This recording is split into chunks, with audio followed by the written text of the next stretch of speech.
এ রাধুনি দেখি, এই দেখো আজকে আমাদের ছোট্ট রাধুনি।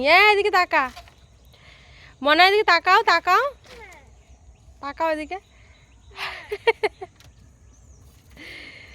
দেখো রান্না করছি,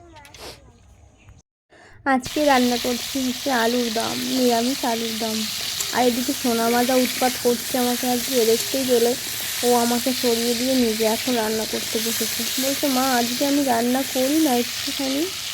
আমি বলছি তুই পারবি না, এখান থেকে যা, জামা কাপড় নোংরা হয়ে যাবে। কথাই শুনছে না আমার। কি খাবি? তো দেখো আলুর দম রান্না করছি, তো ঝোল দিয়ে ফেলেছি, তোমাদের সাথে দেখাইনি। নকশা তো এদিকে প্রায় আমার আলুর দমটা হয়ে এসেছে। আলুর দম মটরশুঁটি দিয়েছি, টমেটো দিয়েছি। তো এত টমেটো ঝাল দিয়ে, হয়েছিল নতুন আলু আলুর দিয়ে। দমটা, কি বলবো তোমাদের, ভীষণ ঝাল হয়েছে। একটু ঝাল ঝাল করেই করেছি, যেহেতু নিরামিষ আলুর দম একটু ঝাল না হলে ভালো লাগে না, তো ঝাল ঝাল করে করেছি। আর কে কে আলুর দম খেতে পছন্দ করো জানিও। আর এদিকে আমার মেয়ে দেখো কি শুরু করেছে। সর, আমাকে করতে দে।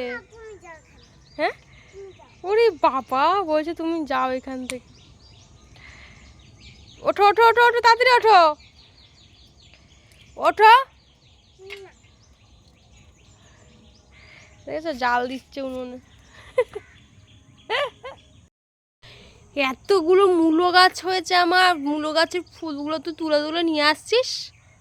বাটাম দেবো কিন্তু, বলে দিলাম।